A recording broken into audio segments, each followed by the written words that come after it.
पूछो भाई, सेंटर से पूछो। कौन पूछेगा भाई? सर मैं काफ़ी अच्छा आपका जर्नी रहा है, लोग काफ़ी आपसे इंस्पायर भी हुए हैं घर के अंदर, तो क्या कुछ कहेंगे अपनी जर्नी के बारे में?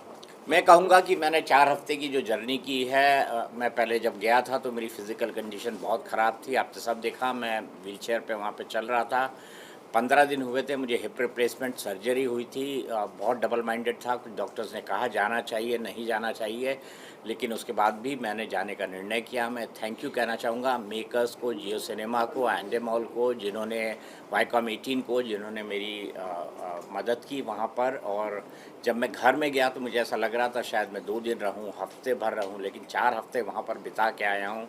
बहुत कुछ सीख कर आया हूँ, बहुत कुछ सिखा कर आया हूँ। उम्मीद है कि जो सिखाया है मेरी सीख लोग याद रखें, अपने अनुभव, मेरे अनुभव का इस्तेमाल करें, और जो मैंने सीखा है वाकई में उसे मैं ज़िंदगी भर याद रखूँगा। जब आप घर से बाहर आ रहे थे तो काफ़ी ज़्यादा घर के अंदर लोग रो रहे थे, रणवीर, कटारिया और शिवानी, तो सबसे ज़्यादा इमोशनल अटैचमेंट किसके साथ आपको हुई है? देखिए, मेरे साथ सबके साथ इमोशनल अटैचमेंट है। ऐसा कोई नहीं है जिसको मैं कहूँगा कि मेरा उससे इमोशनल अटैचमेंट नहीं था। सब लोग मेरे पास आते थे, अच्छी बुरी बातें करते थे, अच्छी बुरी बातें सुनते थे, सुनाते थे।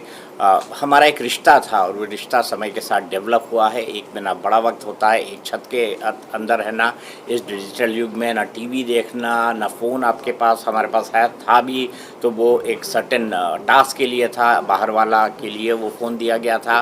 तो ऐसी परिस्थितियों में कोई रह सकता है, हम तो इसके बारे में, मैं तो इसके बारे में सोच भी नहीं सकता कि बिना टीवी पे न्यूज़ देखे मैं रह भी सकता हूँ या नहीं रह सकता हूँ। लेकिन ये 1 महीने का वक्त हमने साथ में गुजारा है।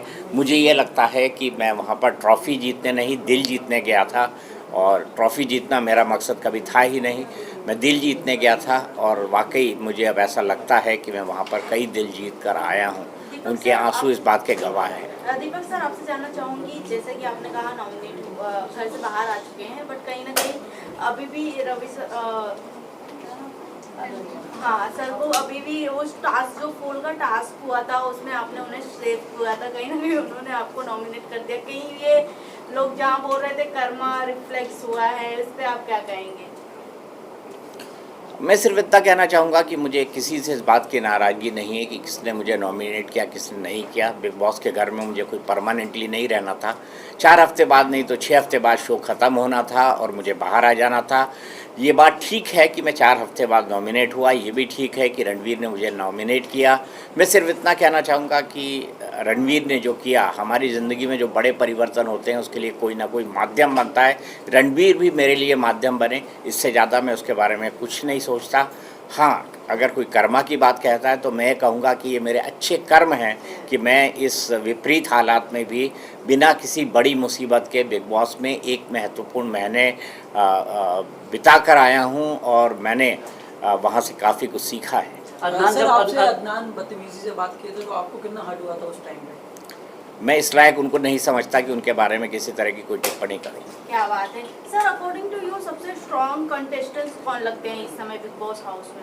मेरे ख्याल से बिग बॉस के घर में इस वक्त जितने भी लोग बचे हैं वो लोग बड़े काबिल हैं। जो अच्छा खेलेगा वो जीतेगा, और मुझे लगता है सभी इस काबिल है। अगर कोई हारेगा और जीतेगा भी तो उन दोनों का फासला बेहद कम होगा। सर, आपने रिश्तों की बात की, कहीं ना कहीं वही आपके बाहर आने का कारण नहीं बना, तो कहीं आपको नहीं ऐसा लगता कि आपकी जर्नी जो 4 हफ्तों की रही है वो और लंबी हो सकती थी, बिकॉज आपको चाहने वाले काफ़ी लोग थे, बट रिश्तों ने आपको डुबा दिया?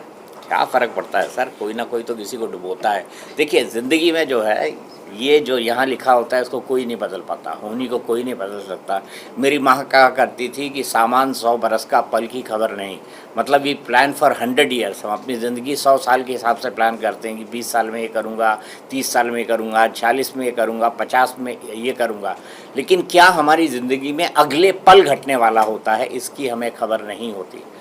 दीपक सर, आपसे जानना चाहूँगी, जिस तरीके से हमने आपकी जर्नी देखी है बिग बॉस हाउस में, आपका हर किसी से अच्छा बॉन्ड रहा है। बाहर एल्विश और फैजू की काफ़ी फाइट हो रही है अदनान और कटारिया को लेकर, क्या जेन्युइन फाइट होती है उन दोनों के बीच में हाउस घर के अंदर? मैंने ये देखा नहीं, इस पर मैं कोई टिप्पणी नहीं करना चाहता। बट आप उनके साथ में रहे हो, क्या आपको अदनान और मुझे नहीं पता कि कौन फैजू है, कौन क्या है। मैं उस पर कोई टिप्पणी नहीं करता। अभी बिग बॉस के हाउस में भी आए थे?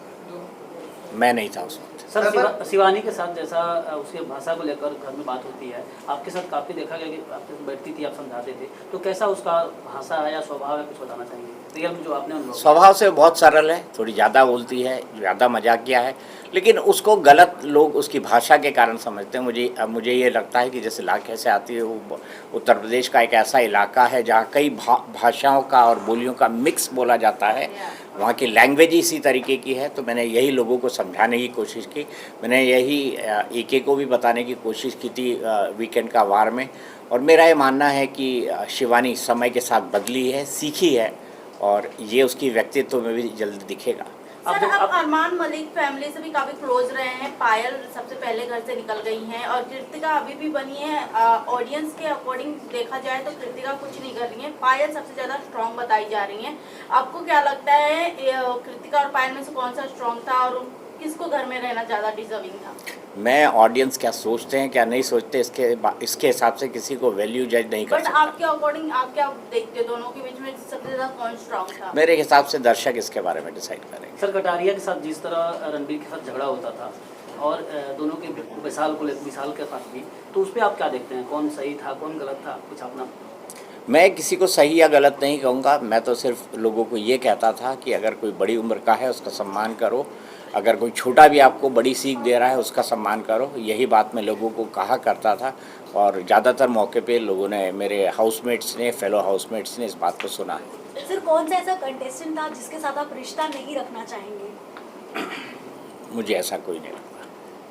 अदनान ने जिस तरह से आपके साथ बिहेव किया, क्या उसके बाद भी आप सारा गिला शिकवा आप भूल जाएंगे? मैं कमेंट कर चुका हूँ कि इसके बारे में कुछ नहीं कहना चाहता। तो क्या आपको ऐसा लगता है कि इस सीजन जो बिग बॉस का जा रहा है वो उसकी टीआरपी काफी लो जा रही है, इसकी वजह से बार बार वाइल्ड कार्ड एंट्रीज लानी पड़ रही है, कभी एल्विश को बुला रहे, कभी फेसबुक को बुला रहे, फेक कंट्रोवर्सी क्रिएट कर रहे हैं?